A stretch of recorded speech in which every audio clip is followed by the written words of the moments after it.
Coordination coordination एक ऐसा concept है जो ना तो एग्जामिनेशन पॉइंट ऑफ व्यू से ही सिर्फ इंपॉर्टेंट है, बल्कि रियल लाइफ में भी आपके बहुत काम में आने वाला कॉन्सेप्ट है। लाइफ में बहुत सारी सिचुएशंस आपके सामने ऑलरेडी आ चुकी होंगी या फ्यूचर में आएंगी, जहां पर आपको कोऑर्डिनेशन की इंपॉर्टेंस पता लगेगी और किस तरह से कोऑर्डिनेटेड मैनर में काम को किया जाता है ये आपको समझ में आएगा। खास तौर से जो बच्चे जो किसी स्पोर्ट्स एक्टिविटीज में पार्टिसिपेट करते हैं, म्यूजिक टीम के मेंबर हैं या कोई म्यूजिकल एक्टिविटीज में पार्टिसिपेट करते हैं, तो उनको तो बहुत आसानी से कोऑर्डिनेशन की इंपॉर्टेंस समझ में आती होगी कि जब आप ऑर्केस्ट्रा प्ले करते हैं तो किस तरह से अलग अलग टीम मेंबर्स अलग अलग म्यूजिकल इंस्ट्रूमेंट्स प्ले करते हैं और उसके बाद उनको सिंक्रोनाइज मैनर में एक फाइनल आउटकम, एक म्यूजिकल परफॉर्मेंस देनी होती है। इसी तरह से स्पोर्ट्स एक्टिविटीज जो होती हैं उसमें एक टीम का हर एक प्लेयर जो है वो इंडिविजुअली परफॉर्म नहीं करता है, बल्कि collectively as a team perform करता है। और एक रियल लाइफ एग्जाम्पल जो कोऑर्डिनेशन से रिलेटेड हमेशा दिया जाता है वो है डब्बावालाज ऑफ मुंबई। एक इतनी बड़ी टीम है जो कि मुंबई में खाना पहुंचाने का काम करते हैं ऑफिसेज में, और किस तरह से सिंक्रोनाइज्ड वे में वो अपने काम को बांटते हैं कि कौन जो है वो टिफिन्स कलेक्ट करेगा, कौन रेलवे स्टेशन पे पहुंचाएगा, कौन जो है उन टिफिन्स को अकम्पनी करेगा, उन ट्रेन्स में बैठकर डेस्टिनेशंस तक ले जाने का काम करेगा, और कौन वहां पर रेलवे स्टेशन से पिकअप करके ऑफिसेस तक पहुंचाएगा। और इतने सिंक्रोनाइज मैनर में वो काम करते हैं कि आज तक कभी कोई डिले की रिपोर्ट ही नहीं मिली है, चाहे कोई भी तरह की सर्कमस्टांसेस हो, किसी भी तरह का मौसम हो, उनका काम हमेशा चलता रहता है। इतनी वेल ऑर्गेनाइज्ड और सिंक्रोनाइज्ड उनकी टीम है। तो बच्चों, जिस तरह के वर्ड्स इन एग्जाम्पल्स में मैंने यूज करे, synchronization, integration of the efforts, unity of action, common goal, binding force, ये सारे इतने इंपॉर्टेंट कीवर्ड्स हैं जिससे हमें कोऑर्डिनेशन का कॉन्सेप्ट और उसकी इंपॉर्टेंस पता चलती है। यहाँ पर बच्चों मैंने 2-3 डेफिनेशंस लिख रखी हैं जो कि बहुत ही बेसिक और बहुत ही कॉम्प्रिहेंसिव डेफिनेशंस है कोऑर्डिनेशन की। Number 1, the process by which a manager synchronizes the activities of different departments. बच्चों, ये तो आप सबको पता है ना कि एक ऑर्गेनाइजेशन में बहुत सारे डिपार्टमेंट्स होते हैं, और वो डिपार्टमेंट्स क्योंकि एक ही ऑर्गेनाइजेशन का हिस्सा होते हैं, तो अगर हर डिपार्टमेंट अपना अपना काम अलग अलग करने लगेगा तो वो ऑर्गेनाइजेशन कभी भी सक्सेसफुली, इफेक्टिवली, एफिशिएंटली अपने काम को अचीव नहीं कर पाएगी। तो हर ऑर्गेनाइजेशन के हर डिपार्टमेंट में कोऑर्डिनेशन का होना बहुत जरूरी है। कोऑर्डिनेशन का मतलब होता है तालमेल बैठाना, एक डिपार्टमेंट दूसरे डिपार्टमेंट के साथ तालमेल बैठाकर काम करे, इसको हम कहते हैं कोऑर्डिनेशन। बहुत ही बेसिक वर्ड है जो कोऑर्डिनेशन को हाईलाइट करता है या कोऑर्डिनेशन के बारे में बताता है, वो होता है सिंक्रोनाइजेशन। दूसरी डेफिनेशन देखिए बच्चों, the force that binds all the other functions of management। और जब हमने फीचर्स ऑफ कोऑर्डिनेशन पढ़े थे तो उसमें सबसे इंपॉर्टेंट फीचर ये था कि coordination is the essence of management. तो जब एसेंस ऑफ मैनेजमेंट की हम बात करते हैं तो हमने ये क्लियरली पढ़ा है कि it's not a separate function of management, but it is a function that gives meaning to the other functions of management. जैसे एक थ्रेड होता है बिल्कुल गार्लैंड में, कि जिसमें सारे फंक्शंस को पिरोकर एक सुंदर गार्लैंड बना दिया जाता है, तो वो जो धागा होता है ना जिससे गार्लैंड बनाया जाता है, वो धागा होता है कोऑर्डिनेशन। तो कोऑर्डिनेशन एक बाइंडिंग फोर्स है। तो अनदर कीवर्ड जो हमारे सामने आया कोऑर्डिनेशन से रिलेटेड वो क्या है? Binds all the other functions of management, that it is a binding function. एक बहुत इंपॉर्टेंट डेफिनेशन मैकफर्लैंड की डेफिनेशन है जो कि एक कॉम्प्रिहेंसिव डेफिनेशन है कोऑर्डिनेशन की।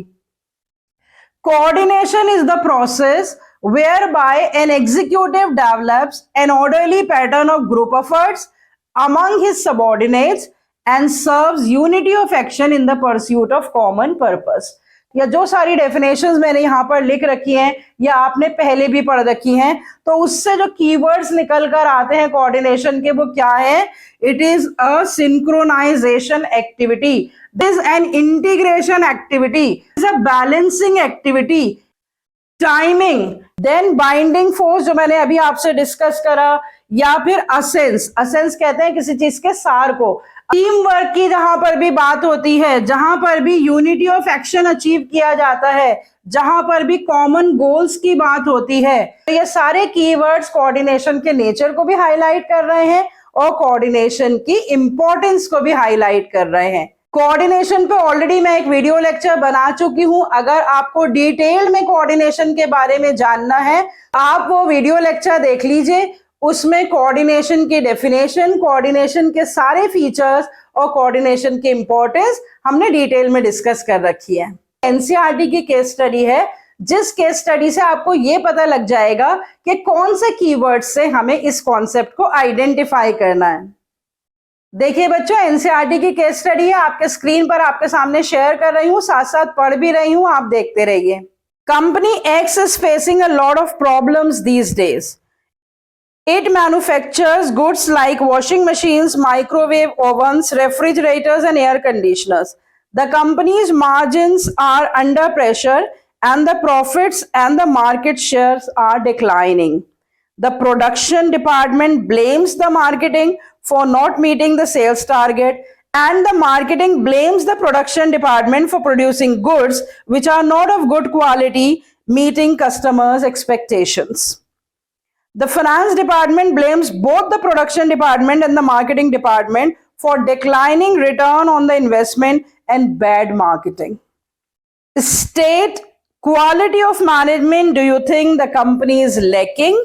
Explain briefly what steps should the company management take to bring the company back on track.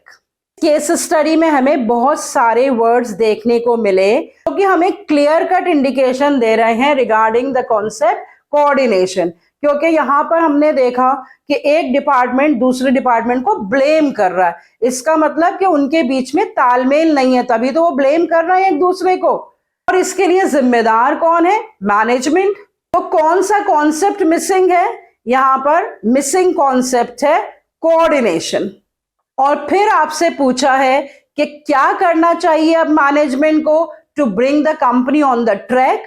तो जो भी हमने वर्ड्स अभी पढ़े हैं ना कोऑर्डिनेशन के कीवर्ड्स, कि सारे डिपार्टमेंट्स की एक्टिविटीज को सिंक्रोनाइज करना चाहिए, सारे डिपार्टमेंट्स में feeling of team work inculcate करनी चाहिए, जो भी डिपार्टमेंट्स के बीच में डिफरेंसेस हैं, जिस वजह से डिफरेंसेस हैं, उन डिफरेंसेस को रिकंसाइल करना चाहिए और ऐसा एनवायरनमेंट क्रिएट करना चाहिए जिसमें इंडिविजुअल गोल्स जब अचीव हो तो उसके साथ साथ ऑर्गेनाइजेशनल गोल्स भी अचीव हो। तो इस तरह के कीवर्ड्स यूज करके आप इस केस स्टडी का आंसर लिखेंगे। अब आपको टेस्ट करने के लिए एक और केस स्टडी आपके साथ स्क्रीन पर शेयर कर रही हूं। उस केस स्टडी को बहुत ध्यान से पढ़िए और कमेंट बॉक्स में मुझे उसके आंसर्स लिखकर बताइए।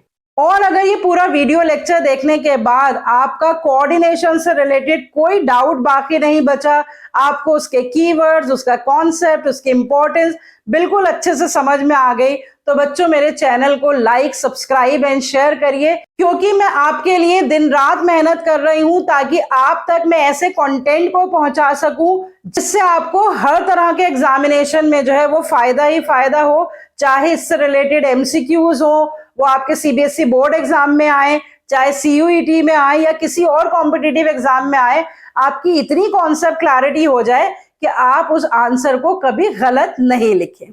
आपको ये कॉन्सेप्ट ओवरव्यू कैसा लगा और जो केस स्टडी मैंने दी है उससे क्या आंसर आपको समझ में आ रहा है, वो भी मुझे कमेंट बॉक्स में लिखकर बताइए। See you next time. Stay healthy and connected.